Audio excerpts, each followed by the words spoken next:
यह मानव जीवन भगवान की कृपा से मिला है, अभी मिला है और फिर वापस मिलेगा कि नहीं मिलेगा कुछ पता नहीं है। अगर मानवोचित कर्म हुए तो हो सकता है मानव जीवन फिर मिल जाए, लेकिन अगर हमारे मानवोचित कर्म नहीं हुए तब तो हमें मानव जीवन वापस नहीं मिलने वाला है। इसलिए इस मानव जीवन के समय को बड़ी सावधानी के साथ में व्यतीत करें। तू सत्संग में जाया कर, अरे गीत प्रभु के गाया कर, सांझ सवेरे बैठ के बंदे हरि का ध्यान लगाया कर। क्यों? क्योंकि नहीं लगता कुछ मोल रे, माटी में ना रोल रे।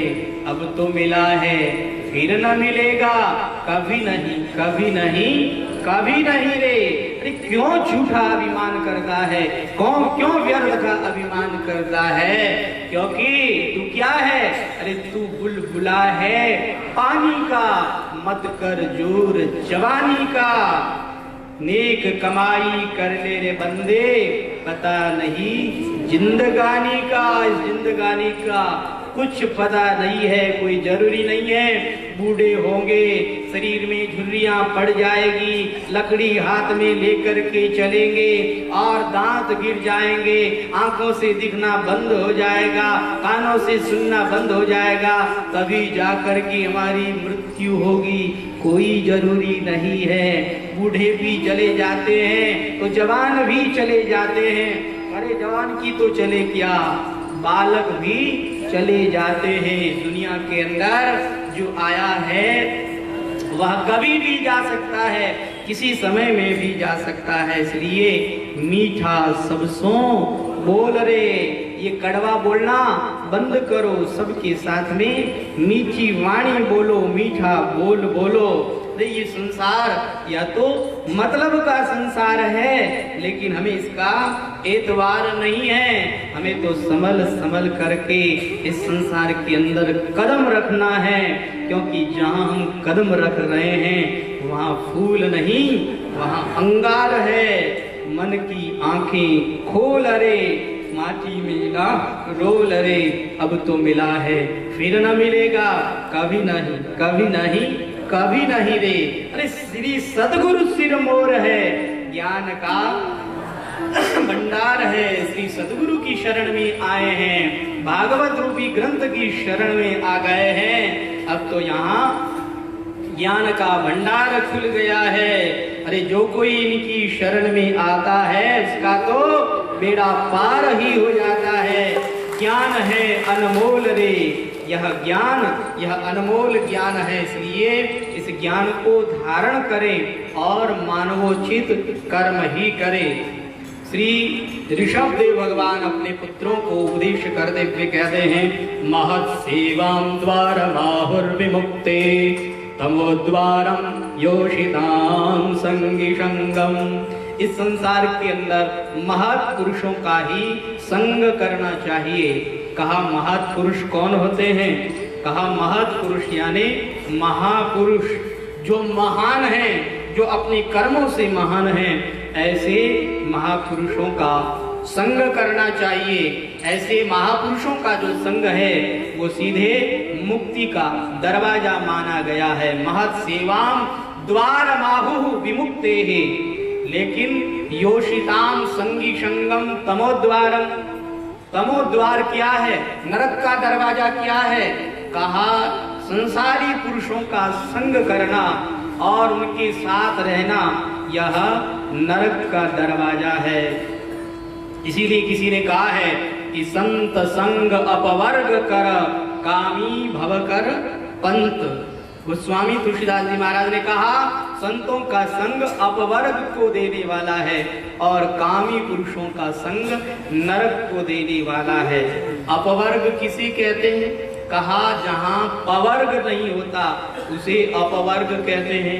अब हमें यह जानना है कि पवर्ग भी क्या होता है। पवर्ग प फ ब भ म, ये पवर्ग कहलाता है। पतन फलाशा बंद भय, मृत्यु जहाँ पर नाय। अरे पा फ ब भ म रहित सो अपवर्ग कहाय।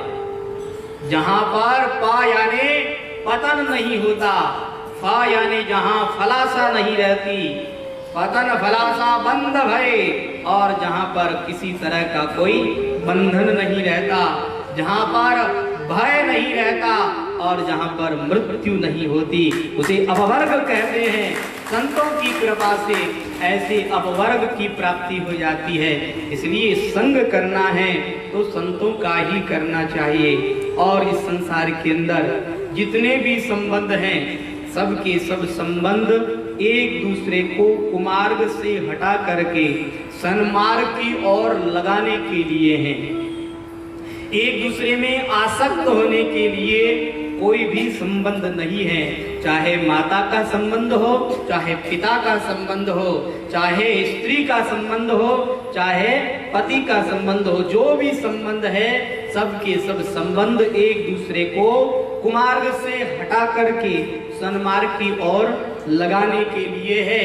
अगर पति कोई कुकर्म करता हो तो स्त्री को चाहिए कि वह अपने पति को डांटे कि नहीं, ये कुकर्म नहीं करना है, ये कुमार्ग पर हमें नहीं चलना है।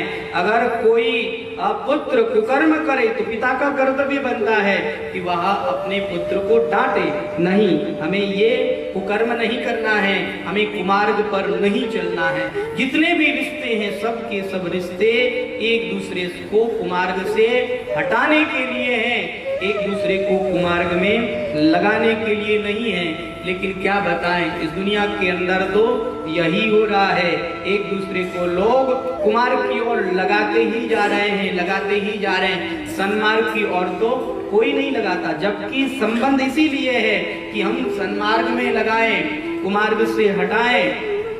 स्पष्ट यहाँ पर लिखा है कि गुरु न सस्यात् स्वजनो न सस्यात्। गुरु कौन है? कहा गुरु वही है जो हमें कुमार्ग से हटा करके सन्मार्ग में लगा देवे, जो हमें संसार से हटा करके भगवान में लगा देवे। वास्तव में वही असली गुरु है। आप हमारे पूज्य महाराज श्री की पुस्तक पढ़िए। पूज्य महाराज श्री की पुस्तक है एक संत की वसीयत, तो उसके ऊपर स्पष्ट लिखा हुआ है। हमारे पूज्य महाराज श्री कहते हैं कि मैं लोगों को भगवान में लगाने के लिए आया हूँ, अपने आप में लगाने के लिए नहीं। वास्तव में वही असली संत है जो लोगों को भगवान में लगाए, जो अपने आप में लगाए।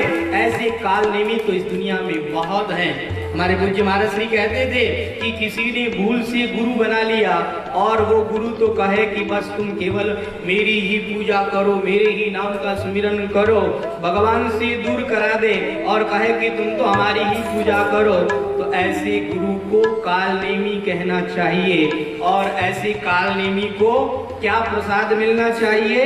श्री हनुमान जी महाराज के द्वारा मुक्ति का प्रसाद मिला है ऐसे गुरुओं को। तो ऐसे गुरुओं की भी संसार के अंदर कमी नहीं है, कालनेमियों की भी कमी नहीं है। इसलिए सावधान रहना चाहिए। जो गुरु हमें भगवान से संबंध बनाए, जो गुरु हमें भगवान में लगाए, वह गुरु आदरणीय है, वह गुरु पूजनीय है। लेकिन जो हमें भगवान से हटा करके अपने आप में लगाए, वह गुरु आदरणीय नहीं हो सकता है। ऐसे गुरु का त्याग करने में भी कोई पाप नहीं लगता है। जो भी संबंध है, अगर आपको वो भगवान में नहीं लगाते हैं तो उस संबंध का आप त्याग कर सकते हैं, चाहे पिता भी क्यों ना हो, चाहे माता भी क्यों ना हो, चाहे भाई भी क्यों ना हो। श्री गोस्वामी तुलसीदास जी महाराज के पास में मीराबाई ने एक पत्र लिख करके भेजा था और कहा था कि मैं भगवान का भजन करती हूँ, लेकिन मेरे घर वाले मुझे बहुत परेशान करते हैं। मुझे कहते हैं कि तुम हमारी कुल की मर्यादा को मिटा रही हो और तुम इस तरह से इन मोड़ों के साथ नाच नाच करके और हमारी इज्जत धूमिल कर रही हो, तुम्हें ये सब नहीं करना है। तो आप बताएं कि मैं अपने परिवार की बात मानूं कि मैं भगवान का भजन करूं, मुझे क्या करना चाहिए? तो उस समय में गोस्वामी श्री तुलसीदास जी महाराज ने बड़ा सुंदर जवाब दिया और जवाब देते हुए कहा कि जाके प्रिय न राम बेदेही तजिए ताहि कोटि बेरी सम यद्यपि परम स्नेही। अरे जिनको भगवान राम प्रिय नहीं है, ऐसे व्यक्ति का आप त्याग कर सकते हैं। और त्याग भी कैसे करना, करोड़ों बेरियों के समान। एक बेरी का भी हम त्याग करते हैं उसमें भी हम विचार नहीं करते, तो करोड़ों बेरियों के समान ऐसे व्यक्ति का त्याग कर देना चाहिए। और कहा यद्यपि परम स्नेही, यद्यपि आपका वो परम स्नेही है, लेकिन फिर भी भगवान राम जिसको प्रिय नहीं है ऐसे व्यक्ति का आप त्याग कर सकते हैं। मीराबाई ने पूछा कि ऐसा कोई आपके पास में उदाहरण है कि जिन्होंने अपने स्वजनों का त्याग कर दिया हो भगवान के लिए? तो उन्होंने कहा हाँ, हमारे पास में एक नहीं अनेकों उदाहरण हैं। तज्यो पिता प्रहलाद, प्रहलाद जी महाराज ने अपने पिता का त्याग कर दिया। प्रहलाद जी महाराज ने कहा कि यह शरीर आपका है, अब इस शरीर को आप मारो काटो चाहे जो करना है करो, मैं आपको कुछ नहीं कहता, लेकिन भगवान तो मेरे हैं, मैं भगवान का भजन किए बिगर नहीं रह सकता हूँ। उन्होंने पिता की बात को नहीं माना। अनुचित बात अगर पिता भी कहे तो उसकी बात का भी आप खंडन कर सकते हैं, उसकी बात को भी अगर आप नहीं माने तो आपको कोई पाप नहीं लगता है। तजो पिता प्रहलाद और विभीषण बंधु, विभीषण ने रावण का परित्याग कर दिया था।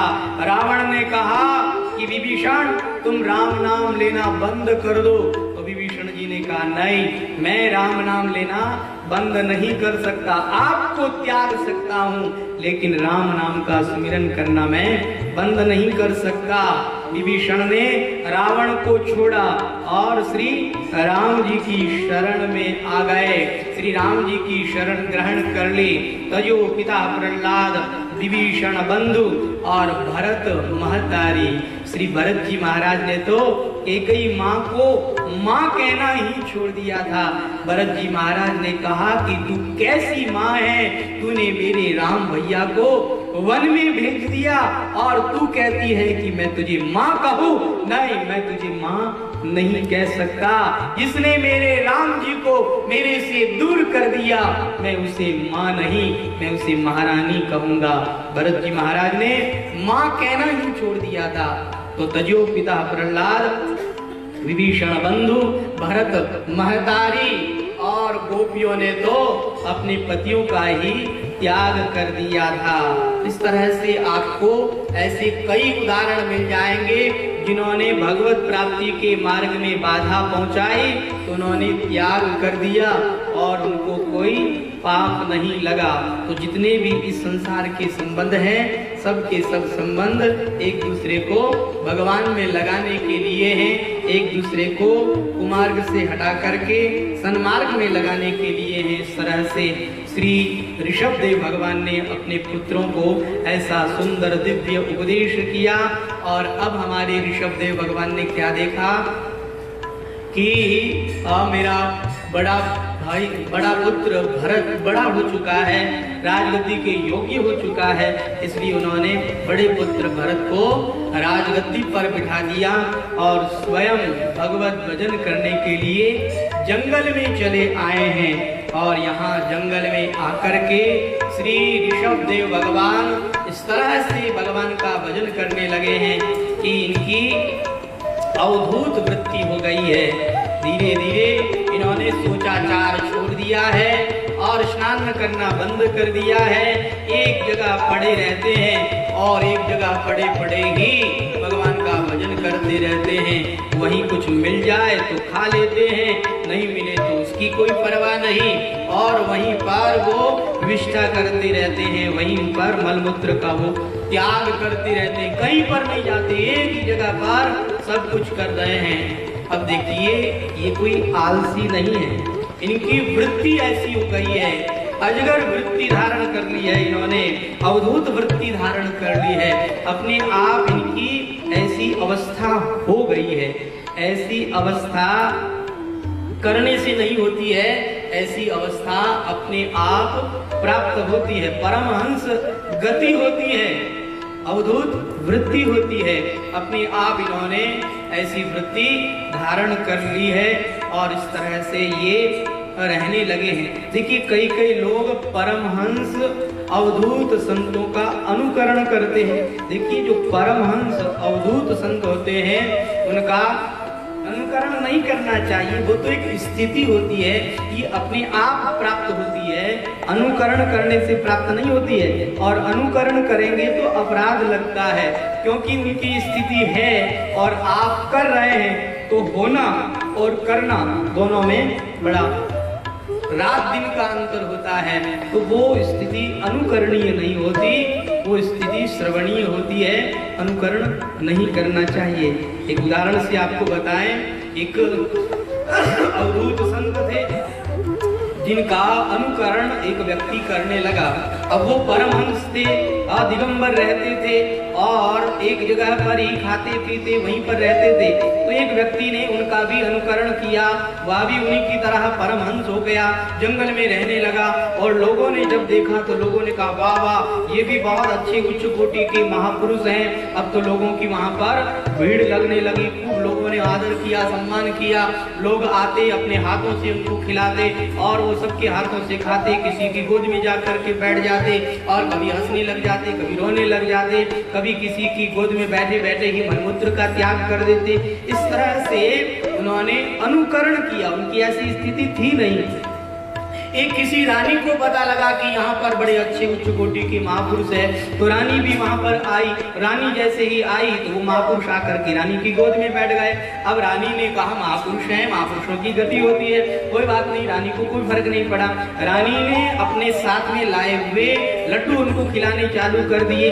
अब रानी को थोड़ी सी शंका हो गई, क्योंकि उन्होंने जब मलमूत्र का त्याग किया तो उनके मलमूत्र से बदबू आ रही थी।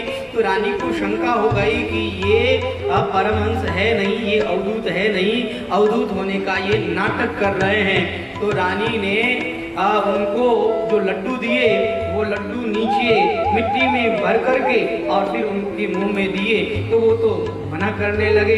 रानी ने कहा कि आपकी अवधूत वृत्ति है नहीं, आप इस तरह से नाटक कर रहे हैं, देखो ये पाखंड अच्छी बात नहीं है। तो वो कई दिनों से तब कर रहे थे, तो रानी की बात भी उनको जज गई और उन्होंने बात मान ली और उन्होंने वो अवधूत वृत्ति छोड़ दी। तो कहने का मतलब यह है कि ये अवधूत वृत्ति अपने आप आती है, ये अनुकरणीय नहीं होती है, ये अपने आप प्राप्त होती है। हमारे श्री ऋषभदेव भगवान को यह अवस्था अपने आप प्राप्त हुई है और अवधूत श्री ऋषभदेव भगवान, इनके पास में अष्ट सिद्धियां, नव निधियां हमेशा खड़ी रहती है, लेकिन कभी भी इन्होंने अष्ट सिद्धियों को, नव निधियों को अपने काम में नहीं लिया। अब काम में क्यों नहीं लिया, उसके भी हमारे संत महापुरुष कारण बताते हैं। कहते हैं अवधूत भगवान ने सोचा कि देखो यह सिद्धियां अभी तो आई है, अभी तो हाथ जोड़ करके खड़ी है, लेकिन अगर हमने सिद्धियों को काम में ले लिया तो लोग क्या कहेंगे? लोग कहेंगे अरे वाह, ये महात्मा तो बड़े चमत्कारी है। लोग वाह वाह करेंगे और वाह वाह अगर करेंगे तो वाह वाह तो बड़ी खराब होती है। हमारे संतों ने तो कहा है कि मान बढ़ाई कू करी साहिब के दरबार। भगवान के दरबार में मान बढ़ाई जो है वह तो एक कुतिया के समान है। जैसे कुतिया अगर उसके पास में जाओ तो वो वू वू करने लगती है और वू करते हुए आपकी पिंडी को भी पकड़ लेती है। ऐसे ही यह मान बढ़ाई जो है दिखने में बड़ी अच्छी लगती है, लेकिन यह मान बढ़ाई कुतिया की तरह आपको पकड़ लेती है और आपका यह नुकसान कर देती है। जैसे ही मान बढ़ाई होने लगती है हम फूलने लगते हैं, हमारे मन में अभिमान आने लगता है, लोग कहने लगते हैं आहा वाह वाह कितने अच्छे महाराज हैं। लोग इस तरह से प्रशंसा करते हैं तो हम फूल जाते हैं। इसीलिए संतों ने कहा है अरे मान बढ़ाई जब से आई लगन राम की टूटी। ये जब से मान बढ़ाई आई है तब से तो राम जी के भजन की लगन ही टूट गई है। भगवान का भजन यह तो कम ही पड़ गया है, क्योंकि स्वामी स्वामी बजने लगे। अरे किस्मत तभी से फूटी, स्वामी स्वामी बजने लग गई। सब लोग वाह वाह करने लग गए। अरे हमारी तो किस्मत ही फूट गई। इस स्वामी स्वामी के मान बढ़ाई के चक्कर में पड़ करके हमने तो भजन ही कम कर दिया, मान बढ़ाई के चक्कर में ही पड़ गए। तो सच्चे जो संत होते हैं वो कभी चमत्कार को महत्व नहीं देते। हाँ, जो सिद्धि में फंस जाते हैं वो तरह तरह के चमत्कार दिखाएंगे, लेकिन जो सच्चे संत होंगे वो कभी भी चमत्कार नहीं दिखाते। वो बात अलग है कि दुनिया वाले चमत्कार को नमस्कार करते हैं। अगर चमत्कार दिखाओ तो कहेंगे अरे वाह वाह, इतने बड़े उच्च कोटि के महापुरुष आए हैं। और चमत्कार नहीं दिखाओ तो ये दुनिया वाले ये कहेंगे अरे तो भोजन भट्ट महात्मा है, बस खाली भोजन करना आवे और यानी कहीं नहीं आवे। लेकिन वास्तविकता यह नहीं है। वास्तविकता यही है कि सच्चे संत कभी चमत्कार नहीं दिखाते हैं। इन्होंने रिद्धि सिद्धियों को काम में ही नहीं लिया। इन्होंने कहा कि हम अपने मन का विश्वास नहीं करते। ऋषभदेव भगवान ने कहा कि हमारा जो यह मन है ये उल्टा स्त्री की तरह है। जैसे इस संसार के अंदर जो उल्टा स्त्री होती है, जो बुरे आचरण वाली स्त्री होती है, जो आचारहीन दुराचारहीन जो दुराचार से युक्त स्त्री होती है, वह स्त्री इस संसार के अंदर कभी कभी अपने पति को भी मरवा देती है। उसके लिए कोई संबंध मायने नहीं रखता है, उसके लिए पतिव्रत धर्म कोई मायने नहीं रखता है। वह किस समय में क्या कर दे कुछ पता नहीं है। ऐसे ही हमारा यह मन है, यह मन अभी तो भगवान में लगा हुआ है, लेकिन अगर लोग मान बढ़ाई करने लगे तो यह मन कहने लगेगा भैया थोड़े और चमत्कार दिखाओ, मान बढ़ाई होगी, अरे भैया थोड़े और चमत्कार दिखाओ, सारे संसार वाले लोग मानेंगे। यह मन तरह तरह की फरमाइश करता जाएगा और इस तरह से वजन छूट जाएगा। और इस मन का कुछ पता नहीं है किस समय में ये मन नरक रूपी गड्ढे में ले जा करके गिरा देवे। इसलिए सच्चे संत कभी भी मन का विश्वास ही नहीं करते। एक महात्मा थे, भिक्षा लेकर के आते थे। एक वेश्या उनको रोज रास्ते में मिलती और रोज कहती कि महात्मा जी आप मर्द हो कि नहीं। महात्मा जी नीचे नजर करके बिना बोले चले जाते। रोज वो इस तरह से पूछती, ऐसे पूछते पूछते कई साल व्यतीत हो गए। एक दिन महात्मा का अंतिम श्वास है, अपनी कुटिया के अंदर अंतिम श्वास ले रहे हैं और हजारों और सेवक लोग खड़े हैं, भक्त लोग खड़े हैं। उस समय में महात्मा अपने भगत को पास में बुला करके कहते हैं वो जो अमुक अमुक वेश्या है उसे मेरे पास बुला करके लाओ। अब तो लोगों को बड़ा आश्चर्य, अरे महात्मा अंतिम समय में और वेश्या को क्यों याद कर रहे हैं। लेकिन कोई बात नहीं, महात्मा की गति अलग होती है, हमें समझ में नहीं आता है। चलो वेश्या आएगी, महात्मा उसे क्या कहेंगे हम स्वयं ही देख लेते हैं। अब वेश्या को बुलाया गया। अब वेश्या महात्मा के पास में आई और वेश्या ने हाथ जोड़ करके कहा महाराज आप अंतिम समय में मुझे क्यों याद कर रहे हैं। कहा देखो तुम रोज मुझसे पूछती थी कि महात्मा जी तुम मर्द हो कि नहीं, तुम मर्द हो कि नहीं। उस समय में मैं आपके प्रश्न का उत्तर नहीं दे पाया, लेकिन आज मैं छाती ठोक करके कह रहा हूँ कि मैं असली मर्द हूँ। देखो मैंने कभी भी अपने मन को इस संसार के अंदर भटकने नहीं दिया, लेकिन आज मैं भगवत स्मरण करते हुए जा रहा हूँ। पहले मैंने मन का विश्वास नहीं किया, मैंने कभी ये नहीं कहा कि मैं मर्द हूँ। अगर मैं ये कह देता मैं मर्द हूँ और अगर मेरा मन कहीं इधर उधर भटक जाता तो मेरी बात झूठ हो जाती। इसलिए आज मैं ये कह रहा हूँ कि मैं असली मर्द हूँ। तो हमारे संत महापुरुष अपने अंतिम समय तक भी मन का विश्वास नहीं करते हैं, क्योंकि यह मन उल्टा स्त्री की तरह है। कब किस समय में यह हमें धोखा दे देवे इसका कुछ भी पता नहीं है। इसीलिए हमारे श्री ऋषभदेव भगवान ने मन का विश्वास नहीं किया और अवधूत वृत्ति धारण किए हुए एक वन से दूसरे वन में जाते हैं और मस्त रहते हैं। श्री ऋषभदेव भगवान की ऐसी गति देख करके लोगों ने कहा वाह बड़े उच्च कोटि के महापुरुष हैं, क्योंकि ऋषभदेव भगवान जिस समय में विष्ठा करते थे तो उनकी विष्ठा से भी बहुत दूर दूर तक कहते हैं 120 किलोमीटर तक ऋषभदेव भगवान की विष्ठा में दिव्य सुगंध आती थी, उनके शरीर से दिव्य सुगंध आती थी। ऐसा उनका दिव्य जीवन था कि उनके जीवन से सब लोग प्रभावित हो गए और वहां भीड़ लगने लगी, लोगों की कतार लगने लगी। ऋषभदेव भगवान ने कहा यह तो ठीक नहीं हो रहा है, इतने लोग आएंगे तो मेरे भजन में विघ्न पड़ जाएगा। ऋषभदेव भगवान विपरीत चेष्टाएं करने लगे, फिर भी लोग नहीं हटे तो ऋषभदेव भगवान ने अपने मुंह में पत्थर रख लिया और पागलों जैसी चेष्टा करने लगे। लोगों ने कहा अरे भैया, जिसको हम महापुरुष समझ रहे हैं वो महापुरुष नहीं, कोई पागल आदमी है, चलो अपने अपने घरों में चलो। सब लोग अपने अपने घरों में चले गए और ऋषभदेव भगवान ने कहा भला हो इस एक पत्थर का जिसने लोगों से मुझे छुटकारा दिला दिया। अरे इस पत्थर के कारण कितने लोगों से मुझे छुटकारा मिल गया, अन्यथा ये दुनिया वाले तो मुझे परेशान ही कर देते। कोई कहता महाराज हमारे बेटों को नहीं, कोई कहता महाराज हमारे घर में धन को नहीं, कोई कहता महाराज हमारी सासू जी मैंने घड़ी निकाले, कोई के महाराज हमारी बहू मारो कहनो नहीं माने। बस दुनिया वालों का तो इस तरह का रोना ही तैयार रहता है और मुझे तो ये दुनिया वाले पागल ही कर देते। लेकिन इस पत्थर ने मेरा भला किया जो लोगों से छुटकारा दिला दिया। तो ये होती है अवधूत वृत्ति।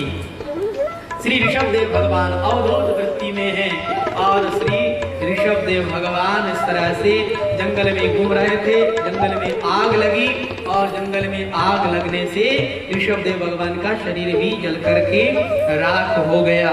अब हमारे महाराज परीक्षित ने कहा कि अग्नि की इतनी हिम्मत हो गई जो कि हमारे महाराज श्री ऋषभदेव भगवान को उसने जला दिया।